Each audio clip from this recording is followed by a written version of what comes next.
ওয়ালাকুম ফিহা মা তাশতাহি আনফুসুকুম ওয়ালাকুম ফিহা মা তাদউন। জান্নাতে চাওয়া পাওয়ার মাঝে কোনো সময় নাই। দক্ষিণ কোরিয়াতে একটা মসজিদের উদ্বোধনী জুমার নামাজ পড়াবার জন্য আমি গিয়েছিলাম 2 বছর আগে। এখানে একটা বড় হোটেলে তারা আমার থাকার অ্যারেঞ্জমেন্ট করলো, খুব দামি হোটেল, 5 স্টার। আমি বললাম, এত দামি হোটেলে থাকার ব্যবস্থা কি লেগে করলা? কয় হুজুর, এখানে তো রাজা টাজারা থাকে, মন্ত্রী মিনিস্টার, আমরা নিয়ত করছি মৌলানা সাহেবদেরকে দামি হোটেলে রাখবো আমরা।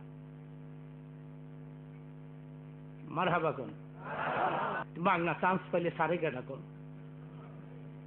থাকলাম সেখানে। আমি ওখানে চিন্তা করে দেখেছি যে এত দামি হোটেল, চাওয়া পাওয়ার মাঝে সময় লাগে। আপনি চাইলেই কিছু পাবেন না। 10-15 মিনিট টাইম লাগবে 1 কাপ চা আসতে। আপনাকে অর্ডার সাপ্লাই করতে হবে যে আমি চা খাবো, 2টা বিস্কিট খাবো। এটা আসতে আসতে আপনার রুমে 10-15 মিনিট সময় লাগে। জান্নাতেও 15 মিনিট সময় লাগবে। ওয়ালাকুম ফিহা মা তাশতাহি আনফুসুকুম ওয়ালাকুম ফিহা মা তাদউন। জান্নাতে চাওয়া পাওয়ার মাঝে কোনো সময় নাই। চিল্লায়ে বলেন মারহাবা। এই জান্নাত কে না চায়? আপনারা চান না? আপনারা জান্নাতে যেতে পারবেন, কোনো চিন্তা করেন না, ইনশাআল্লাহ বলেন। মুসলমান জান্নাতে যাইতে হলে যাইব কেডা? হিন্দুরা, সারালেরা, খ্রিস্টান, বৌদ্ধ, নাসারা, কাফির, মুশরিক, বেদিন এরা যাবে? নবীজি বলেছেন, মান ক্বালা লা ইলাহা ইল্লাল্লাহ ফাদাখালাল জান্নাহ। যারাই বলবে লা ইলাহা ইল্লাল্লাহ তারাই জান্নাতে প্রবেশ করবে। জান্নাতে আপনি যে কুরসিতে বসবেন এটা স্বর্ণের, টেবিল থাকবে স্বর্ণের, যে বর্তনে খাবেন সেটাও স্বর্ণের, যে চামিচ দিয়ে গুতায় খাইবেন এটাও স্বর্ণের। আপনি ওখানে চামিচ দিয়েই খাবেন। জান্নাতে চামিচের সিস্টেম থাকবে, অথবা নিজের হাতেও খাইতে পারবেন, অথবা খাবার অটোমেটিকলি আপনার মুখের মধ্যে ঢুকে যাবে। আপনি যদি বলেন আমি একটা চড়ুই পাখি ভুনা, চমৎকার ভুনা, এটা আমি খাবো, সেকেন্ডের মধ্যে একটি পাখি ভুনা হইয়া ঘুরিয়া ঘুরিয়া আসি আপনার মুখের মধ্যে ঢুকে। এটাকে জান্নাত কয়। যেরকম কি কয়? অনেকে বলে এত স্বর্ণ আল্লাহ পাইব কই? টেবিল স্বর্ণের, বর্তন স্বর্ণের, কুর্সিটা স্বর্ণের। আপনারা বলেন আল্লাহর গোডাউনে স্বর্ণের অভাব? আল্লাহ যদি বলেন এই প্যান্ডেলটা স্বর্ণ হয়ে যায়, গিয়া কয় বছর লাগবো? বুঝেন তো ভালোই দেখা যায়। বুঝিয়া তো না বুঝার ভান ধরে, বুঝি না, কি বুঝস না, কি যে বুঝি না এটাই বুঝি না, সব পাগলের দল। ইন্নামা আমরুহু ইযা আরাদা শাইআন আয়াকুলা লাহু কুন ফায়াকুন। কোন শব্দটা উচ্চারণ করতে যতটুকুন টাইম লাগে, সেই টাইমের 1000 ভাগের 1 ভাগ টাইমও লাগে না আমার আল্লাহর কোনো কাজ করতে। আপনি বলবেন খাদিম খোদামাদেরকে খাবারের কিছু আছে, আপনার সামনে স্বর্ণের বর্তনে একটা আম এনে দিবে। আম দেখে আপনি বলবেন, কালু, বেহেশতি লোকেরা বলবে, হাদাল্লাযী রুযিকনা মিন ক্বাবলু আই ফি দুনিয়া, দুনিয়াতে কত আম খাইছি, উতু বিহি মুতাশাবিহা, আবার আমও এনে দিলা। গোডাউন খালি করে লইছো, অন্য কিছু নাই? কত আম দুনিয়াত খাইছি, মালদোরা, উলদাদোরা, ফজলি, মজলি, ল্যাংরা, কানা, আতু, আমের নাম ল্যাংরা। উতু বিহি মুতাশাবিহা, আবার আমও এনে দিলা, অন্য কিছু নাই? খাদেম খতমারে কইব আল্লাহ কইছে আপনারা আম খাইতে, আল্লাহ কইছে তখন তো আর কোনো আপত্তি করা চলবে না। আল্লাহ যখন কইছে তো আপনি আমটা খাইবেন, আম খাইয়ে আপনি আশ্চর্য হয়ে ওদেরকে প্রশ্ন করবেন, এই খাদেমেরা এটা আম না অন্য কিছু? খাদেমেরা কইব খাইছেন নাম নেই, কইতারের নাম নেই, আপনি কি খাইছেন? আমি তো আঙ্গুর খাইলাম, এটা তো আম না। আমার ভাইরা, আল্লাহ বলবেন বান্দারে, আম দেখে তুমি আপত্তি করেছো, কত আম দুনিয়ায় খেয়েছো, আম তুমি লাইক করো না, পছন্দ করো না। জান্নাত এটাকে বলে না। আমের বর্তন নিয়ে যাব, আবার আঙ্গুরের বর্তন আলাদা এনে তোমার সামনে দিব, এটাকে জান্নাত বলে না। আম দেখে যখন আপত্তি করেছ রে বান্দা, আম তোমার সামনে ঠিকই রেখে দিয়েছি, তোমার মনের চাহিদা পুরাবার জন্য আমের ভেতরে আমি আঙ্গুর ভরে দিয়েছি। ওয়ালাকুম ফিহা মা তাশতাহি আনফুসুকুম, তোমার মনের চাহিদা মোতাবেক খোরাক তোমার সামনে দেওয়া হবে। চিৎকার মেরে বলেন সুবহানাল্লাহ। সেই জান্নাতে আমরা বসে আছি, মারহাবা বলেন। আমরা কেন দাঁড়ায় থাকবো? আমরা জান্নাতে বসেই থাকবো, বসেই থাকবো ঘন্টার পরে ঘন্টা ইনশাআল্লাহ বলে। ভাইরা আমার, আমি আজকে কুরআনুল কারীম থেকে ছোট্ট একটা আয়াতে কারীমা আপনাদের সামনে তেলাওয়াত করেছি, এর কিছু ব্যাখ্যা আমি আপনাদের সামনে দিচ্ছি, আপনারা বলুন ইনশাআল্লাহ। মুহাম্মদুর রাসূলুল্লাহ সাল্লাল্লাহু আলাইহি সাল্লাম, ওনার সবচেয়ে বড় মুজিজা ছিল কুরআনুল কারীম। তিনটি মুজিজা ছিল সবচেয়ে বড়। একটি রাসূলের মেরাজ, আরেকটি চন্দ্রকে দুই টুকরা করে দেয়া, আরেকটি হচ্ছে কোরআন শরীফ। কোরআন শরীফ হচ্ছে রাসূলের সবচেয়ে বড় মুজিজা। নবীর জবানে কোরআনে পাকের তেলাওয়াত এত মিষ্টি ছিল, জীবনে কেউ যদি একবার শুনতো মৃত্যুর আগ পর্যন্ত ভুলতো না। হুজুরের বিবিদের মধ্যে একজন বিবির নাম ছিল হযরত উম্মে সালমা। উম্মে সালমা অত্যন্ত সুন্দরী ছিলেন। আলহামদুলিল্লাহ বলেন। আমাদের মা, আমাদের কি? এই উম্মে সালমার একটি গুণ ছিল, তিনি হুজুরের কণ্ঠের মতো, হুজুরের আওয়াজে কোরআন শরীফ তেলাওয়াত করতে পারতেন। তিনি হুজুর যখন ইন্তেকাল করলেন, মদিনার চারদিক থেকে মহিলারা উম্মে সালমার বাড়িতে জড়ো হতেন এবং বলতেন, উম্মে সালমা কোরআন শরীফ তেলাওয়াত করে আমাদের শোনান, কারণ আপনি তো রাসূলের কণ্ঠে হুজুরের আওয়াজের মতো আওয়াজ দিয়ে কোরআন তেলাওয়াত করতে পারেন। দিন রাত সেখানে মহিলাদের ভিড় জমত, এমনকি পুরুষের ভিড়ও জমে যেত হযরত উম্মে সালমার থেকে কোরআনুল কারীমের তেলাওয়াত শোনার জন্য। এই কোরআন শুনে শুনে মক্কার মানুষগুলো ধাপে ধাপে দলে দলে ইসলামের সুশীতল ঝান্ডার নিচে আশ্রয় দিতে লাগলো। কোরআন শরীফের তেলাওয়াত শুনে শুনে চিল্লায় বলেন মারহাবা।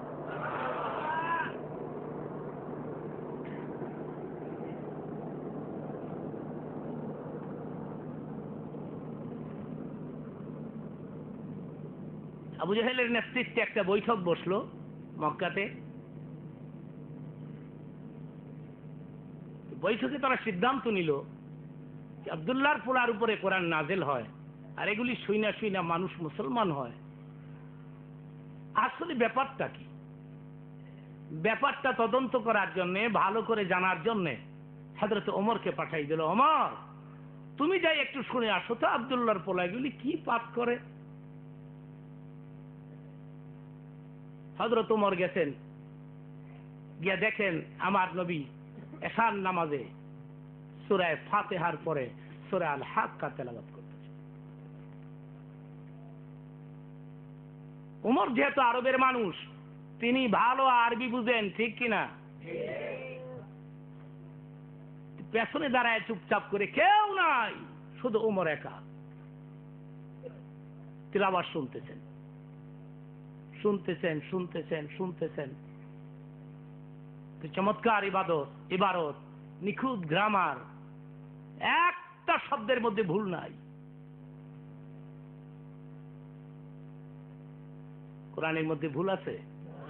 চিল্লা এখন ভুল আছে? আলিফ লাম মিম যালিকাল কিতাবু লা রাইবা ফীহি।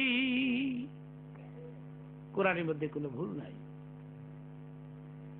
কেউ পারে না একটা ভুল ধরতে, কিয়ামত পর্যন্ত কেউ পারবে না। চিল্লায় বলেন সুবহানাল্লাহ।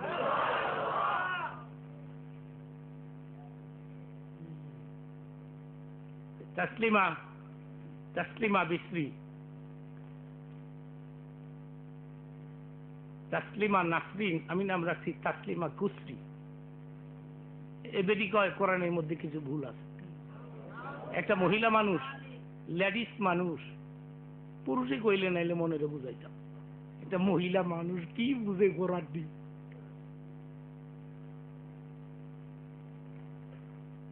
মহিলাদেরকে আল্লাহ 3টা গুণ দিছে। প্রথম গুণ হইল পেটের ভিতরে কোনো কথা রাখতে পারে না, গড়গড়ে বাড়িয়ে জায়গা দেয়।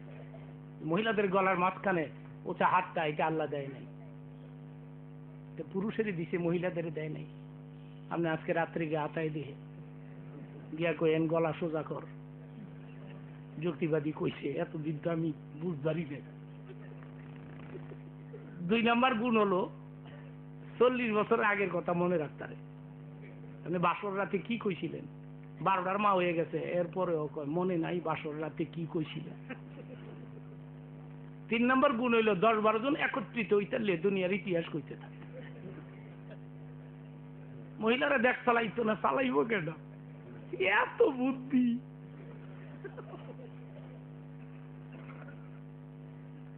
আমি বলছিলাম 2 জন মহিলাকে অবসর নিতে, আর না হয় দেশে শান্তি হবে না। কি বলেন? আমি বলেছি এই 2 জনকে অবসর গ্রহণ করতে, রিল্যাক্সে চলে যেতে, বিশ্রাম করতে। ক্ষমতা পুরুষের হাতে হস্তান্তর করা হোক, আর না হয় এ দেশে শান্তি হবে না। আমি বলছি হবে না।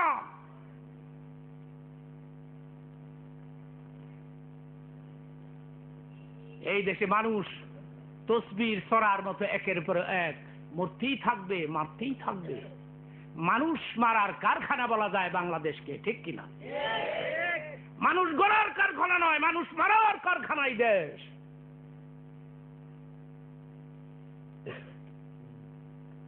মানুষ মারা ইসলামে কতটুকুন পারমিশন দিয়েছে সেটাকে আগে যাচাই করে দেখতে হবে।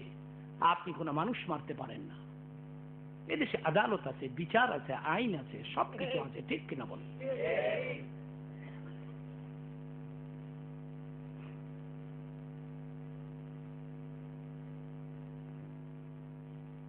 ভাইরা আমার, এ কথা আমি আপনাদের খেদমতে আরজ করতেছিলাম। কি বলতেছিলাম?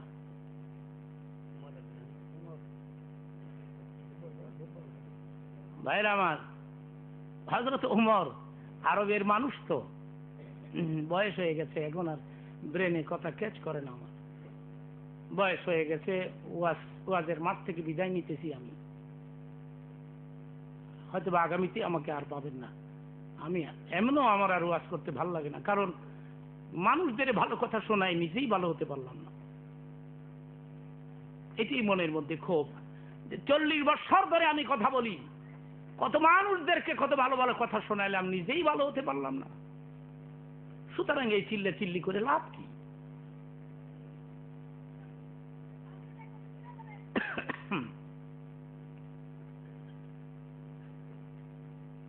হযরত ওমর যেহেতু আরবের মানুষ, আরবি বুঝে ভালো,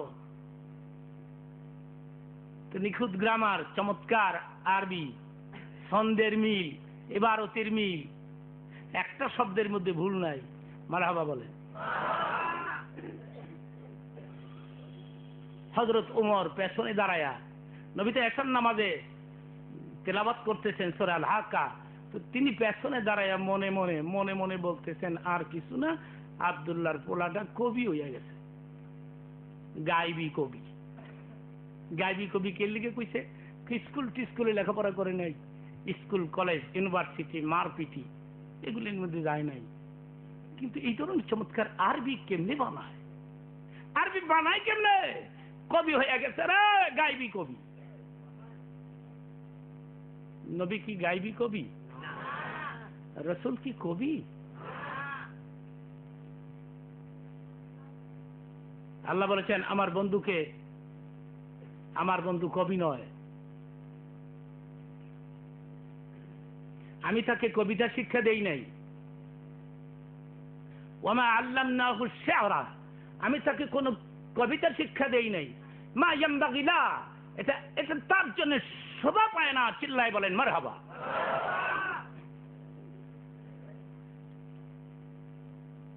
কবিরা অনেক সময় পাগল হইয়া কত কথাই কয়, ফালতু কথাও কয়। প্রেমের সমুদ্রে ডুব দিয়া আবল তাবল কত কিছু কবিরা করে।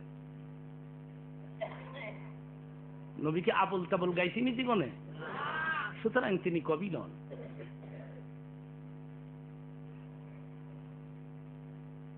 হযরত ওমর কয় স্কুল কলেজে বললো না, ইউনিভার্সিটিতে গেল না, এই চমৎকার আরবি কেমনে কয় কবি হইয়া গেছে রে, গাইবি কবি। তখনই আমার নবী নামাজে দাঁড়ানো অবস্থায় হযরত ওমরের মনের প্রশ্নের উত্তর দিচ্ছেন এইভাবে করে, ওমা হুয়া বিকাউলি শাহিদিন কালিলাম মা তুমিনুন।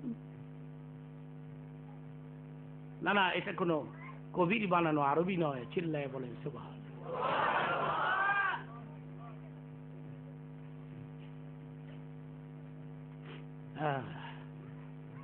ওমর মনে মনে কয়, আমি যে মনে মনে কবি ধারণা করলাম, আমার মনের কথা কেমনি বুঝলো? টু দি পয়েন্ট আমার মনের প্রশ্নের উত্তরটা দিয়ে দিল। না, এটা কোনো কবির বানানো ভাষা নয়। তাইলে তো মনের কথাও কইতারে, শুধু কবি না, বিরাট বড় জাদুকর। তখনই নবী উত্তর দিলেন, ওয়ালা বিকাউলি কাহিনিন কালিলাম মা তাযাক্কারুন। না, এটা কোনো জাদুকরের বানানো ভাষাও নয়।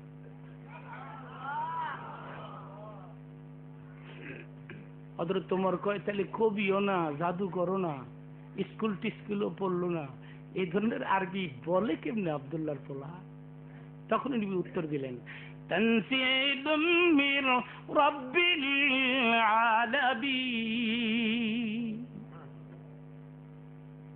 ওমর রে, আমি যেগুলি তেলাওয়াত করি এগুলি আকাশ থেকে আমার উপরে নাযিল করা হয়।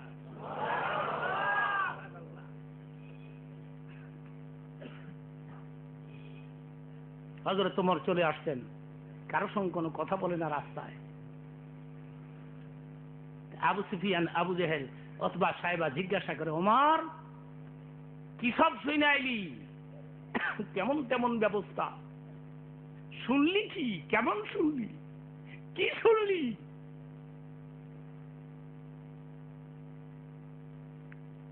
হযরত ওমর উত্তর দিলেন, মুসলমান হব না এটা ঠিক, তবে আব্দুল্লাহর পোলা যে আরবি পড়ে এগুলি তার বানানো আরবি নয়। যেরকম এগুলি মানুষ রচিত ভাষা নয়, ইনসানের বানানো আরবি নয় এটা। আমি মুসলমান হব না হয়তোবা, কিন্তু আমি যা শুনে আসলাম এটা তার বানানো আরবি নয়।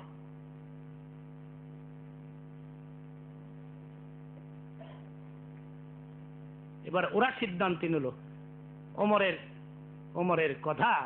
ওমরের কথা বিশ্বাস করা যায় না কমপ্লিটলি, আমরা নিজেরা গিয়ে শুনবো।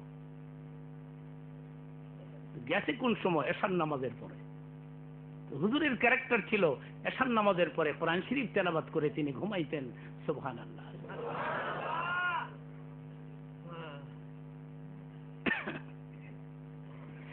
আমার ভাইরাম, প্রতিদিন এশার নামাজের পরে সূরা মুলক তেলাওয়াত করে যদি ঘুমাতে পারেন, আপনি যেদিন মরবেন, মানুষ যখন আপনাকে কবরের ভেতরে রেখে চলে আসবে, মুনকির নকির আসার আগে আগে গোটা জীবনের সূরা মুলক একত্রিত হয়ে বিরাট পাখি হয়ে আপনার কবরে প্রবেশ করবে।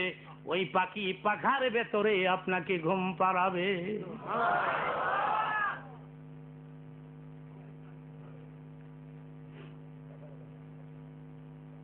সূরা মুলক জানা আছে তো? আমি একটু তেলাওয়াত করি, আপনারা আমার সঙ্গে জানা থাকলে তেলাওয়াত করুন। তাবারাকাল্লাযী বিয়াদিল মুলকু ওয়া হুয়া আলা কুল্লি শাইইন কাদির। হাদিস শরীফে আছে, কেউ যদি ঘুমাবার আগে প্রতিদিন সূরা মুলক তেলাওয়াত করে ঘুমাতে পারে, সেই লোকটা কবর করে চলে আসলে মুনকির নকির আসার আগেই একটা পাখি সূরা মুলক পাখি হয়ে কবরে প্রবেশ করবে এবং পাখার নিচে ঘুম পালাবে, আর তখনই আসবে ফেরেশতা, এসে দেখবে পাখি বসে আছে, কবর জুড়িয়ে পাখি বসে আছে। আর পাখি কবরের লোকটা গেল কোথায়? পাখি বলবেন আমি তার গোটা জীবনের সূরা মুলক একত্রিত হয়ে বিরাট বড় পাখি হয়ে আল্লাহর হুকুমে তার কবরে প্রবেশ করেছি, আমার পাখার নিচে তারে ঘুম পাড়াইছি। জাগায় দাও, তার প্রশ্ন করতে আসছি, জাগায় দাও। পাখি বলবে এ তো ঘুমায় গেছে, আগে ঘুমাইছিল, আগে ভাগে আইতাল না। সুবহানাল্লাহ কোন মিয়া, তো ঘুমায় গেছে, তাকে তো ডিস্টার্ব করা যাবে না, আমার পাখার নিচে আরামে ঘুমাইছে, জাগানো যাবে না। না, আল্লাহ নিষেধ কে? হ্যাঁ, আল্লাহ এসে কইছে প্রশ্ন করতাম। পাখি বলবে যত প্রশ্ন পারো আমারে করো, আমি তার পক্ষ থেকে উত্তর দিই। কোরআন শরীফ তেলাওয়াত করলে লাভ না লস?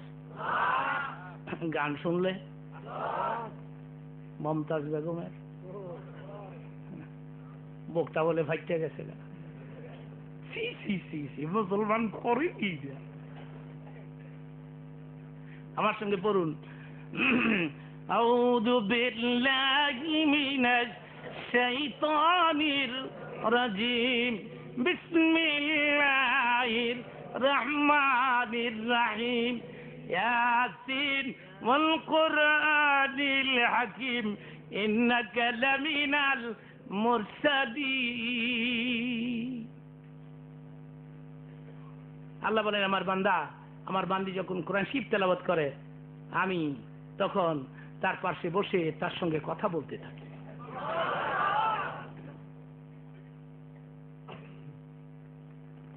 আমার সঙ্গে তেলাওয়াত করুন, আল্লাহর সাথে কথা বলা হয়ে যাবে।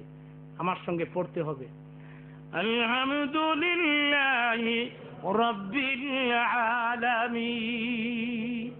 আল্লাহর সাথে কথা বলা হয়ে গেছে, চিল্লায়ে বলেন মারহাবা।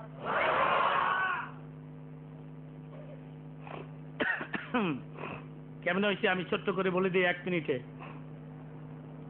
আমরা বলেছি আলহামদু, আল্লাহ কিনার থেকে বলেছেন লিমানিল হামদু।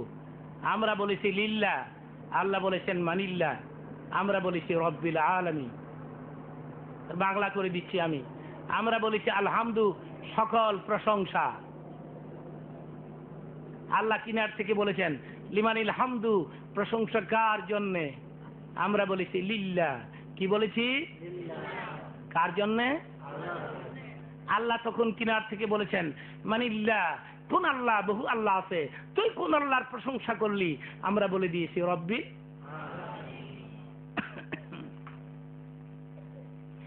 আমার ভাইরাম, আল্লাহ বলে বান্দারে এইভাবে করে শুধু আলহামদু সূরা নয়, কোরআন শরীফের যেখান থেকে তুই তেলাওয়াত করিস না কেন, আমি আল্লাহ তোর কিনারে বসে তোর সঙ্গে আলাপ করতে থাকি।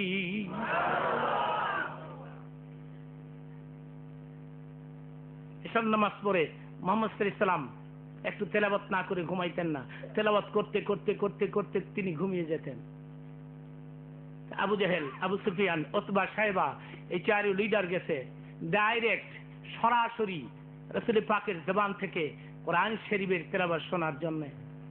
হুজুর তো তেলাওয়াত করতেছেন আর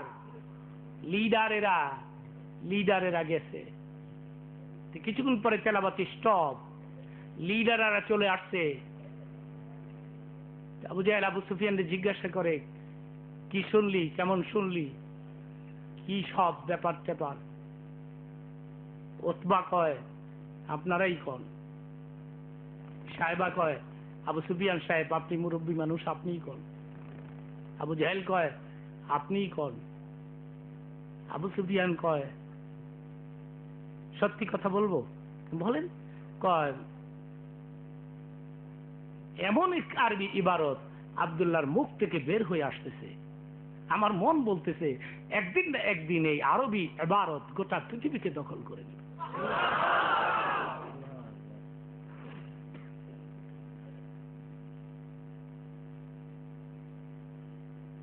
নির্বাচনের, বুশের নির্বাচনের আগে আমি 25 দিন আমেরিকাতে ছিলাম। এই যে ইলেকশনটা গেল, বুশ পাশ করলো কায়দা করে, দেখতে বানরের লাহান। একটা বানর আর বুশের পাশাপাশি বয়াইছিলাম, কইতার দেন না কোনটা বুশ কোনটা বানর। মারহাবা গনিয়া।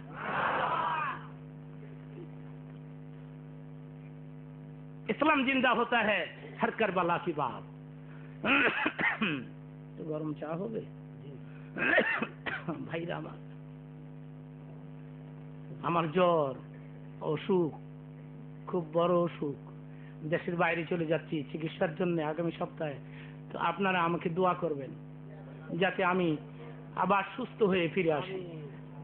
আমি আল্লাহরে বলছি, আমার দ্বারা যদি ইসলামের কোনো কাজ হয় বলে তুমি মনে করে থাকো, তাহলে আমাকে সুস্থ করে দাও।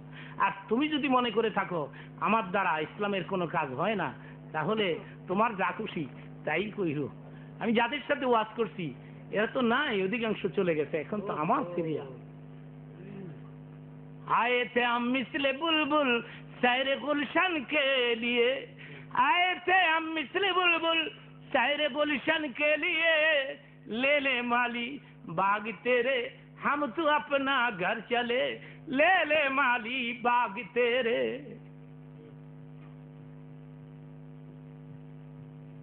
ও পৃথিবীর মানুষ, পৃথিবী বুঝিয়ালো, আমি তো বিদায় নিচ্ছি, আমি তো রেডি কবরে যাওয়ার জন্য।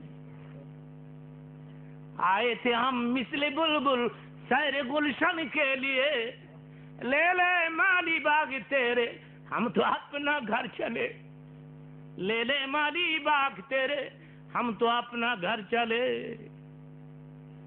যেতেই তো হবে এই পৃথিবী ছেড়ে, টুডে অর টুমরো, আজ হোক কাল হোক, ইচ্ছায় হোক অনিচ্ছায়।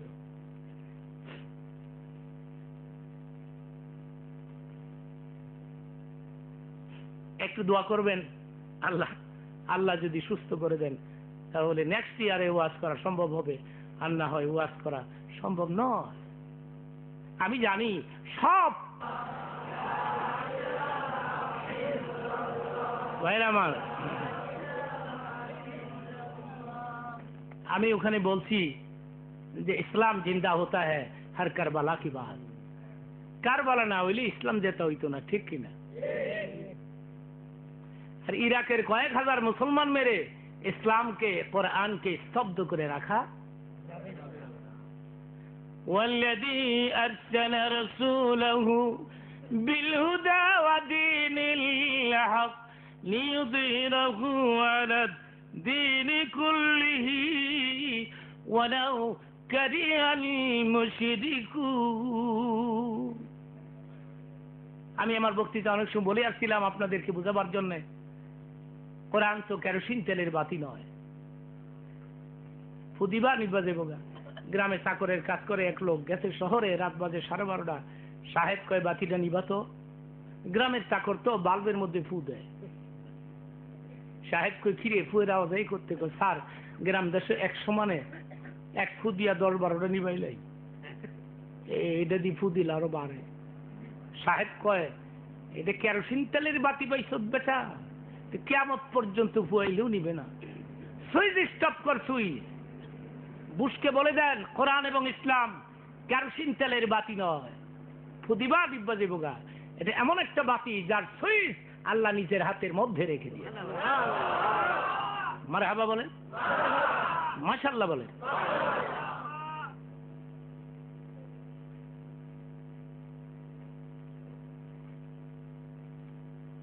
আবু জাহেল মিটিং কল করলো, স্পেশাল মিটিং। মিটিংয়ের মধ্যে বক্তৃতা দিল, খুব জ্বালাময়ী ভাষণ।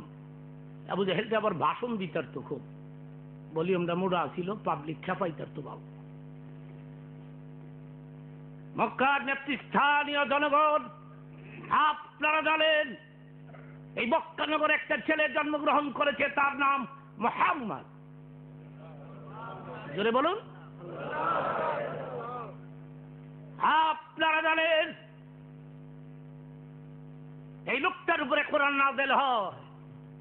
আপনারা জানেন বহু লোক কোরআন শুনিয়া শুনিয়া মুসলমান হয়। আমাদের সবচাইতে বড় শত্রু হলো কোরআন। কোরআন দুনিয়ার থেকে উৎখাত করে দিতে হবে। আমি এজ এ লিডার ঘোষণা দিতে চাই, আজকের থেকে কেউ কোরআন শুনতে পারবে না। এত সত্ত্বেও যদি পথে গাঁথে কেউ কোরআন শরীফ তেলাওয়াত করে, তোমরা দুই কানে আঙ্গুল দিয়ে দাঁড়ায় থাকবা। আর না হয় কানের ভিতরে তুলা তুলা ঢুকাইয়া দাও, তুলা বইরা রাখো, পার্মানেন্ট তুলা। নাহলে পিড়ায় কানের পর্দা ফাটায় না, জনম বয়রা হয়ে না।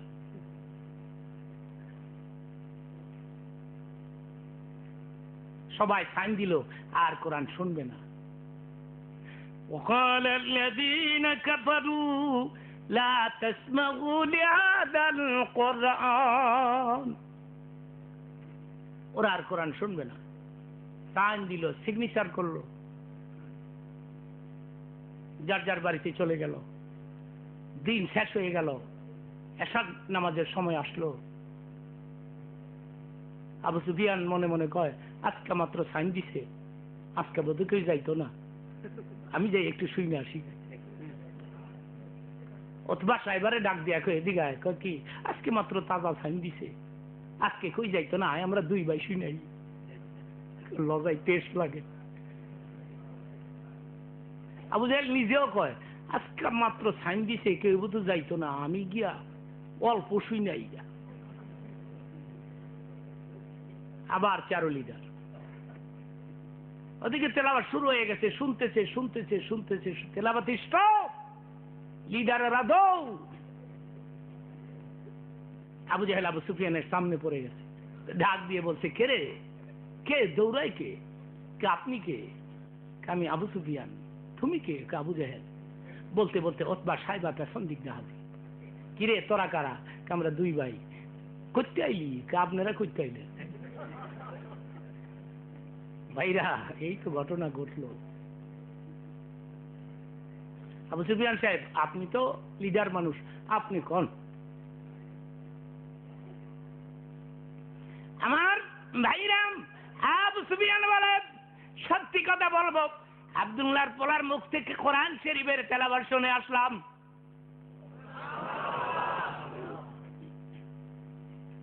আবু জাহেল কয়, সকালে দস্তখত দিচ্ছেন, রাত্রি কাজটা করলেন। আবু সুফিয়ান বলে, তুই দস্তখত দেশ নাই? তুইও তো সাইন করছিলি। অথবা সাজা কয়, আমরা ওই কামই সেরেছি, কোরআন শুনাইলাম। সেদিন আবু জাহেল আবু সুফিয়ানকে একটা বিষয় সম্পর্কে জানতে প্রশ্ন করেছিল।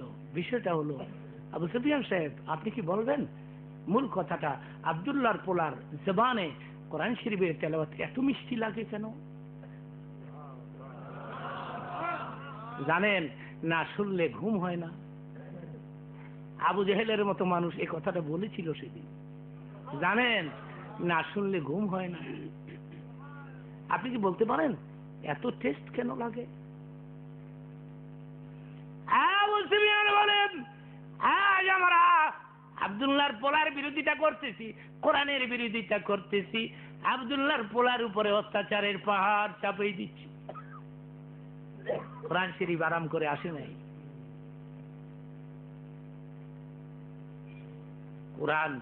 কোরআনের জন্য রাসূলকে কষ্ট করতে হয়েছে। তো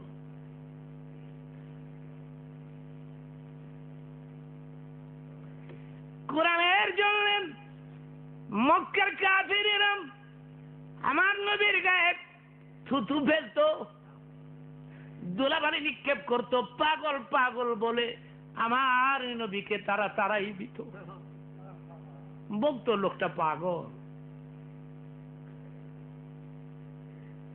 দিনের নবী বলতেন, আরে মক্কার লোকেরা, আজ তারা আমার গায়ে তুতু ফেলিস, আমার গায়ে ধুলাবালি নিক্ষেপ করিস, এমন একদিন আসবে রে তোরাই আমাকে এক নজর দেখার জন্য পাগল হয়ে যাবি। হইছে তো পাগল, তোরাই একদিন পাগল হবি।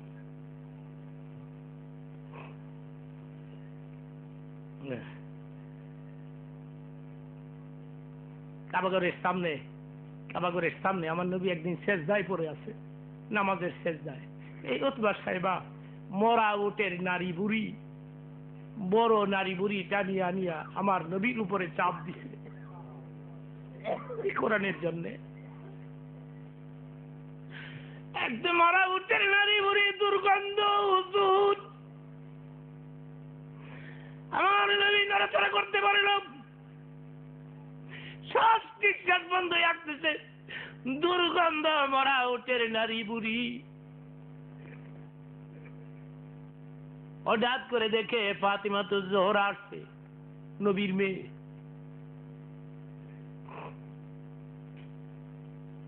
ফাতিমার বয়স তখন 7 কি 8 বছর হবে, কচি মেয়ে আসছে, এসে জিজ্ঞাসা করে, চাচাজি আমার বাবারে দেখছেন, আমার আব্বারে? দেখে বলে, ফাতিমা রে, তোমার বাবা কাবা ঘরের সামনে সেজদায় পড়েছিল, কে বা কারা জানি মরা উটের নারী বুড়ির চাপ দিয়ে চলে গেছে, ওই নারী বুড়ির ভেতরে তোমার বাবা পড়ে আছে, এতক্ষণে হয়তো রে ফাতেমা তোমার বাবা মারা গেছে।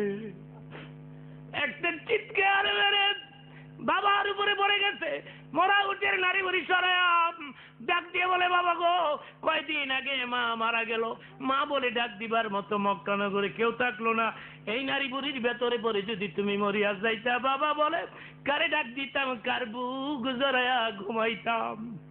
কেন গো বাবা, মক্কার মানুষ তোমার উপরে অত্যাচার করে, আমি জানতে চাই তোমার অপরাধ কি, কি দোষ করেছো তুমি?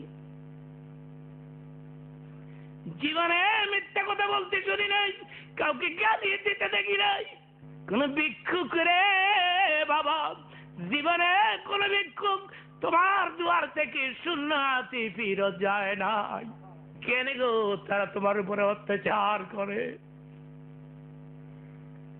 আমি উত্তর দিলেন, আমার কোন দোষ নাই, একটা দোষ আমি করেছি,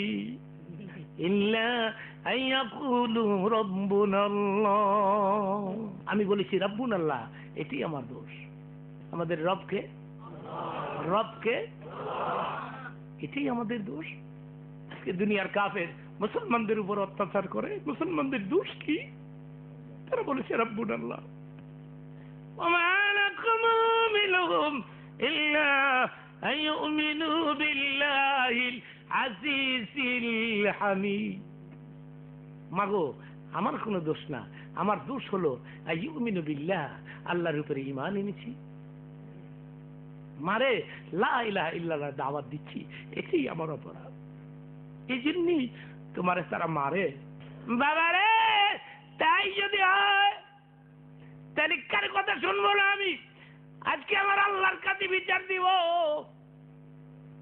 কথিত হাত এভাবে উঁচু করে চোখের পানি ছেড়ে কান্দে ফাতেমা, ডাক দিয়ে বলে, আল্লাহ রে, আমার এতিম বাবারে যারা কষ্ট দেয় তুমি এদের বিচার করো। আরে রহমতের নবী 2 হাতে বাড়ান, ফাতেমাকে জড়িয়ে ধরেন, ফাতেমার চোখের পানি মুছে দিয়ে বলে, মারে না রে মা না, তুই যদি বদদুয়া করস, তোর বাবা যদি আস্তে করে একবার আমিন কয়, এই মক্কাতে আগুন লাগবে, মক্কার মানুষ সব মরে যাবে, সবই যদি মরে যায় রে মা, আমি কাদের কাছে ওই মধুর কালেমার দাওয়াত দিব লা ইলাহা ইল্লাল্লাহ মুহাম্মাদুর। মানুষ আমার নবীকে কষ্ট দেয়, নবী কি কার জন্য বদদুয়া করেছেন? জোরে কোন করেছেন? এই কথাটার উপরে আমল করলেই তো যথেষ্ট, বস্তা ভর্তি ওয়াজের কোনো প্রয়োজন না। মানুষের চেষ্টা করবেন মানুষের উপকার করা যায় কিনা, মানুষের ক্ষতি করবেন না, চেষ্টা করবেন আমি কোনো ভাইয়ের উপকার করতে পারি কিনা। আলহামদুলিল্লাহ বলে। আপনি যদি কারো উপকার করেন আপনার জীবনে সুখ প্রতিষ্ঠিত হবে, আর যদি কারো ক্ষতি করেন সেই ক্ষতিটা আপনার কপালে এসে লাগবে। আজ আমরা কোরআনের বিরোধিতা করি, আব্দুল্লাহর পড়ার বিরোধিতা করি। আমার মন বলতেছে এমন এক আরবি ইবারত আব্দুল্লাহর পোলার মুখ থেকে বের হয়ে আসতেছে, এই আরবি একদিন না একদিন তামাম পৃথিবীটা দখল করে নিবে। এটা প্রশ্ন আমাকে করতে পারেন, আমি জানি যুক্তিবাদী সাহেব। আবু সুফিয়ান এত ভালো ভালো কথা বলে কেন? বলে এই জন্য তিনি মুসলমান হবেন। চিল্লায় বলেন মারহাবা। হযরত ওমর মুসলমান হবেন না? হবেন না? আবু সুফিয়ান, আবু জাহেল, উতবা সাহেবা পুরা গোভাইলা। আবু সুফিয়ান তো হুজুরের শ্বশুর। অনেক মহিলারাও আর শুনতেছেন। ছোট্ট একটি কথা 2 মিনিটে মহিলাদেরকে বুঝাই দিচ্ছি, আপনাদের কাজ দিবে। হুজুরের আবু সুফিয়ানের মেয়ের নাম ছিল উম্মে হাবিবা। উম্মে হাবিবাও খুব সুন্দরী ছিলেন। উম্মে হাবিবা রাসূলকে বেশি ভালোবাসতেন। মারহাবা বলেন। খুব বেশি, জীবন দিয়ে ভালোবাসতেন। হযরত আয়েশা পর্যন্ত নিজে স্বীকার করেছে, উম্মে হাবিবা আপনি আমার চাইতে রাসূলকে বেশি ভালোবাসেন। কিন্তু তিনি খুব সুন্দরী ছিলেন। আবু সুফিয়ান প্রথম একজনের কাছে তাকে বিয়ে দেন। সেই লোকটা মদ খাইতে বেশি, মদ খাইতে খাইতে খাইতে খাইতে মারা গেল। এরপরে রাসূল উম্মে হাবিবাকে বিয়ে করলেন। আলহামদুলিল্লাহ বলেন। আবু সুফিয়ান আসছে মদিনাতে নিজের মেয়েকে দেখতে। তখন আবু সুফিয়ান কাফের বাইরে। আর তখন নবী উম্মে হাবিবার কামরায় ছিলেন না। তিনি বাইরের থেকে বললেন, উম্মে হাবিবা, বাবার কণ্ঠ, পিতার কণ্ঠ বুঝতে মেয়ের কষ্ট হয় নাই। তো পর্দা টান দিয়া দেখে আবু সুফিয়ান দাঁড়িয়ে আছে। কে তুমি? আমি তোর বাবা। হ্যাঁ, কেমন আছো বাবা? খুব ভালো। তুই কেমন আছিস? তিনি উত্তর দিলেন, আলহামদুলিল্লাহি রাব্বিল আলামিন, আলহামদুলিল্লাহ আলা কুল্লি হাল। ভেতরে আসতে বলবি না? বসতে বলবি না? বাপ জিগায় মাইয়ারে, দাঁড়ায় থাকবো কত সময়?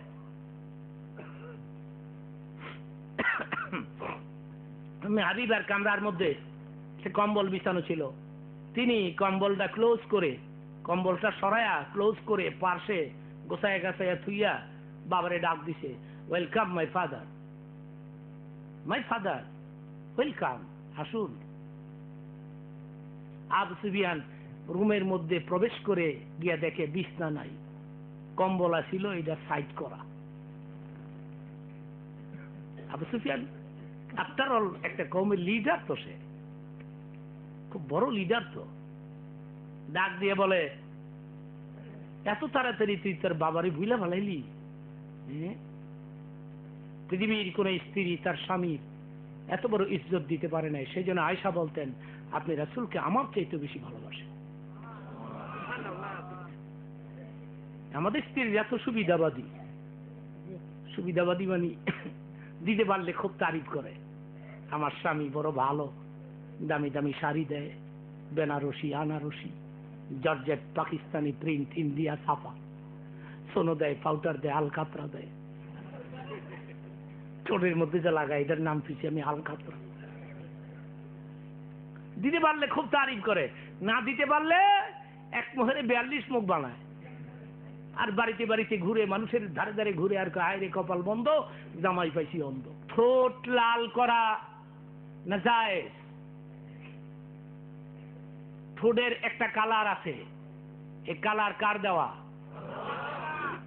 আল্লাহকে। আমার দেওয়া কালারটা তো তুই লাইক করিস না, এটা তোর ভালো লাগে না? লাল করতে হইলে বেশি করে পান খা, পান খাইলে তো লাল হয়ে যাবো গা, আলাদা লাল করে কিনলি গা। ঠিক আছে, যদি লাল করতে হয়, যেই রুমে স্বামীকে নিয়ে থাকবেন, ছেলেবেলারে ঘুমায় গেলে ঠোঁট লাল করবেন, স্বামীরে মুগ্ধ করার লাগে জায়েজ আছে। কিন্তু সকাল 10টায় দিনে দুপুরে ঠোঁট লাল কইরা স্বামীর সঙ্গে দাওয়াত খাইতে গেছে, বিয়ার দাওয়াত, কাটিং ধরছে কি বেটি? তুমি কে লেগে কাটিং ধরছো? কারে খুশি করতে চাও? স্বামীরে খুশি করবা ঘরের মধ্যে, বাইরে কাটিং ধরে গেছো পাবলিক খুশি করার লাগে। বুঝলি? এখন কোন বেগানা পুরুষের সামনে উপস্থিত হওয়া যাবে না, ইসলাম নিষেধ করেছে। চিল্লায় বলেন মারহাবা। মুসলমান হলে, মুসলমানই যদি হতে চান তাহলে সালিক মুসলমান হন। কলমা জানেন? কলমা তো হিন্দুরাও জানে। আমার জন্মস্থানটা হিন্দু এলাকায়, এই রূপগঞ্জ মুরাপাড়া। এক হিন্দু একদিন আমার লা ইলাহা ইল্লাল্লাহ মুহাম্মদুর রাসূলুল্লাহ, মাশাআল্লাহ, কবে হইছো? কই নাই। কলমা দি কইলা, কয় এটা মিলিটারি যে পিডাইছিল ওই সময় মহস্ত করছিল। তখন টাইট ট্যাক্সি, কারণ বলা যায় না কবে আবার স্টার্ট দেওয়া লাগে। কলমা জানেন? কলমা তো হিন্দুরাও জানে। এবার একসাথে বলেন, জানার নাম মুসলমানি না মানার নাম? ইয়া আইয়ুহাল্লাযীনা আমানু উদখুলু ফিস-সিলমি কাফা, ইসলামের সুশীতল ঝান্ডার নিচে কমপ্লিটলি প্রবেশ করো। চিৎকার মেরে বলেন মারহাবা। ইসলামের কিছু দিক মানলা, কিছু দিক মানলা না, তা হয় না, তা হবে না, তা হবে না।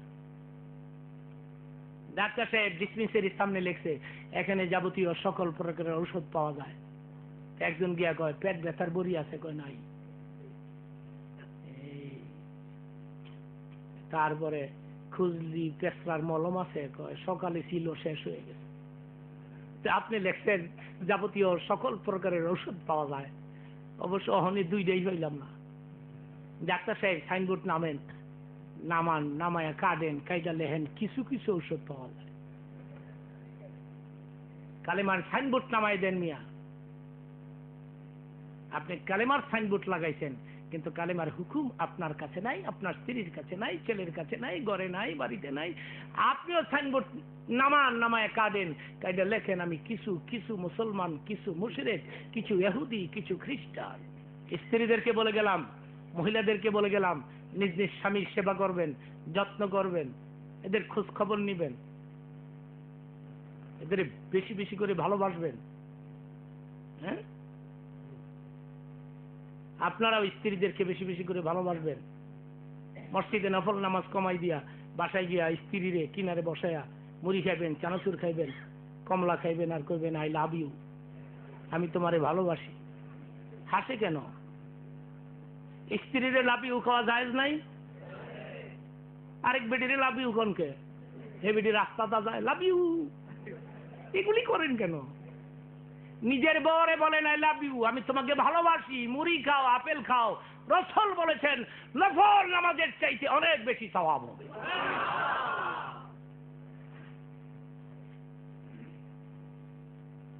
ওমে হাবিবার কথাটা আমি 2 মিনিটে বলছি। তো আবু সুফিয়ান বলছে তোর বাবারে এত তাড়াতাড়ি বইলা ভালাইলি? হ্যাঁ, একটা কম্বল আছিল, এইটাও সরাইছ, তাও পুরানা কম্বল, নতুন হইলে মনে রে বুঝাইতাম। পুরানা, চতুর্দিক যা ছিঁড়া গেছে। তোর স্বামীর যারা ঘর, একটু খেয়াল করেন, তোর স্বামীর যারা ঘর উপরে চাইলে আকাশ দেখা যায়। হুজুরের ঘরগুলো, রসুলের ঘরগুলো ছিল খেজুর পাতার ছাউনি। দুইজন একসাথে শুইতে পারতো, এই ধরনের ছিল রুমগুলো। একটা পুরানা কম্বল, তাও এই যারা ঘরে তাও এটা আকাশ দেখা যায়। হাবিবা কোন উত্তর দেয় না, শুনতেছে, সে শুনতেছে। পুরান কম্বলটা সরাই দিলি, মাটির মধ্যে বইতাম।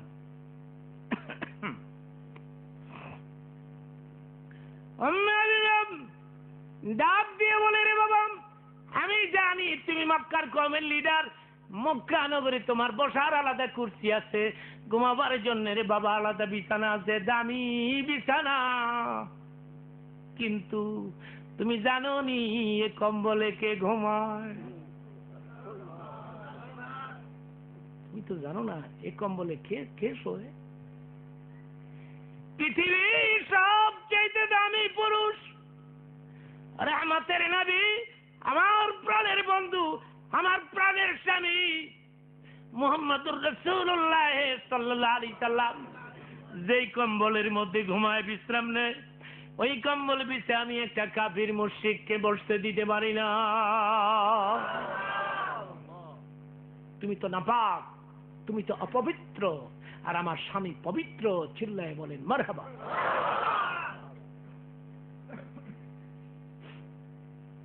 আবু সুফিয়ান আর চোখে পানি রাখতে পারে না। আবু সুফিয়ান কাঁদতেছে, পাশে দাঁড়ায়া চোখের পানি ছেড়ে কাঁদতেছে। নবী বলে, তোমার অন্তরে দুঃখ পেয়েছ, কেন কাঁদো? কি হয়েছে? তোমার দিল বোধহয় নরম হয়ে গেছে, তুমি বোধহয় মুসলমান হয়ে যাবে রে বাবা।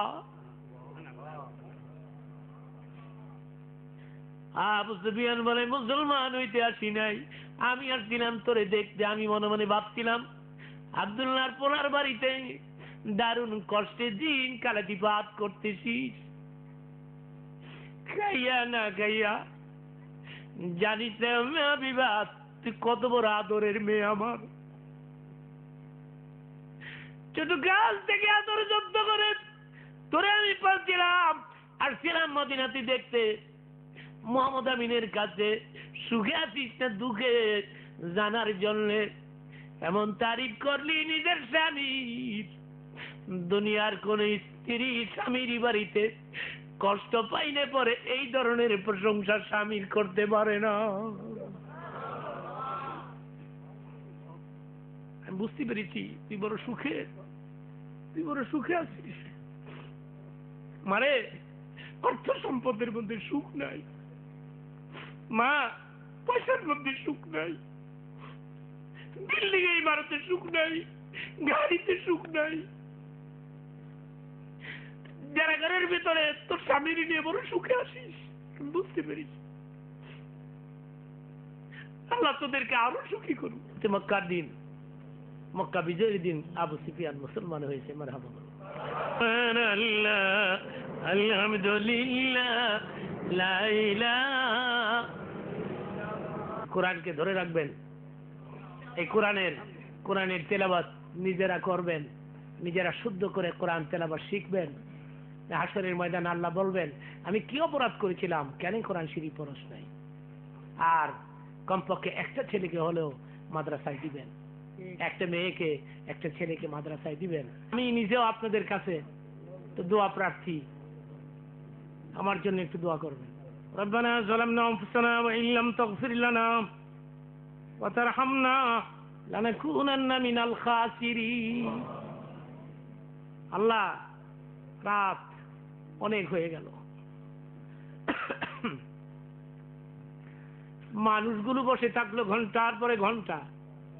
আমি অসুস্থ মানুষ, ভালো করে কথাও বলতে পারি না, এরপরেও তো বসে থাকলো, আবার সাহায্য করলো আনন্দের সাথে। এখানে জোর জবরদস্তি করা হয় নাই, এরা আনন্দের সাথে দান করেছে। তুমি যাকে যেমন তৌফিক দিয়েছ, এরা দান করেছে।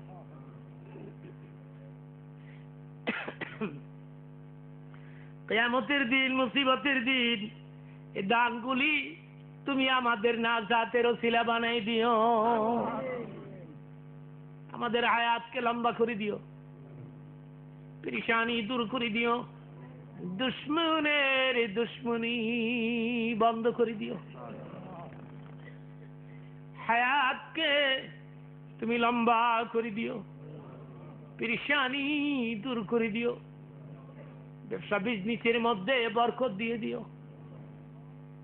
ছেলে মেয়েদের নেককার বানিয়ে দিও, স্বামী স্ত্রীর মধ্যে মোহাব্বত পয়দা করে দিও, নামাজি দিনদার তুমি মোদের বানাই দিও। কিয়ামতের দিন বেনামাজি বলে আমাদেরকে ডাক দিও না, মুনাফিক বলে ডাক দিও না, নাফরমান বান্দা বলে ডাক দিও না।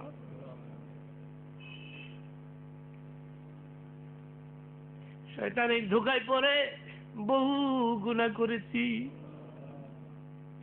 গুনার পরিমাণ বেশি, নেকের পরিমাণ কম। মাবুদ রে, নেকের দিকে তাকাইলে তার দ্বারা জান্নাতের কামনা করতে পারি না, গুনার দিকে তাকাইলে দোজখ ছাড়া কিছু দেখি না। কিয়ামতের দিন, মুসিবতের দিন আমাদের গলায় আগুনের বেরি লাগাইও না, দোজখের মধ্যে ফেলে দিও না।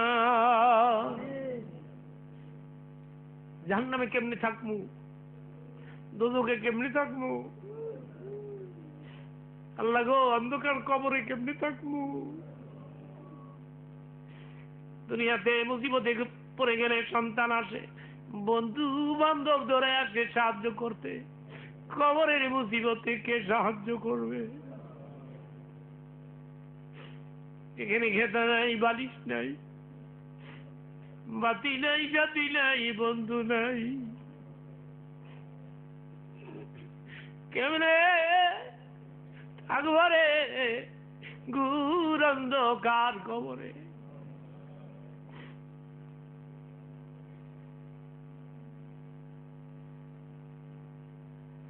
লাগো আজকের মুনাজাতের খাতিরে আমাদের কবরে তুমি নিজের হাতে বাতি দিয়া তোমার বন্ধু রওজা থেকে পরিষ্কার পথ করে দিও।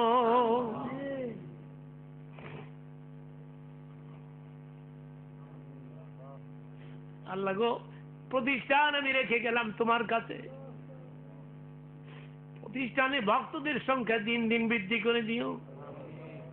আমি গুনাহগারের নাম শুনে পাগলের মতো ছুটে আসছে মানুষগুলো, হরতালকে উপেক্ষা করে, এদেরকে আমি তোমার কুদরতি কোলে উঠাই দিলাম, নিজ নিজ গৃহে পৌঁছাইয়া দিও।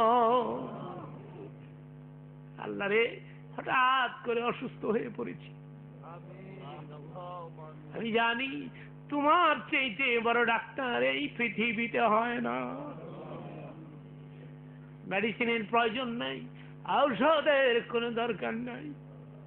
তুমি যদি সন্তুষ্ট হয়ে যাও আর তুমি যদি বেজার হয়ে যাও, পৃথিবীর কোন মেডিসিনে কাজ হবে না। হায়াতকে তুমি লম্বা করে দিও দিনের কাজ করার জন্যে। আমাদের মধ্যে অনেকের মা নাই, অনেকের বাবা নাই, কত মানুষ মা মা বলে ডাকে, বাবা বাবা বলে ডাকে।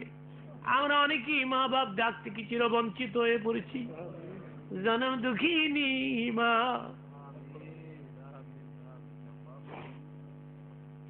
10 মাস 10 দিন পেটে বোঝা বইল, মায়ের কলিজার মধ্যে লাথি মেরে দুনিয়া আসলাম। আজকে ওই মায়ের ভিন্ন করে দিয়ে বৎসরে 2 বার 3 বার শ্বশুর শাশুড়ির দাওয়াত দিয়া পোলাও আর গোস্ত পাকেয়া একইবারই দক্ষিণের ঘরে সন্তান শ্বশুর শাশুড়ির নয়া পোলাও খায়, গোস্ত খায়, উত্তরের ঘরে মা কান্দে রে। মা কাঁদে আর বলে, পোলারে কেমনে বললি, কেমনে রে সন্তান ভুলে গেলি, আজকে তোর শাশুড়ি তোর আপন হয়ে গেল, তোর শ্বশুর তোর আপন হয়ে গেল, আমি মা দুঃখিনী তোর শত্রু হয়ে গেলাম। কেমনে বললি, কেমনে রে আমার বুইলা থাকিস, আগে যদি জানতাম পেটে বোঝা বইতাম না।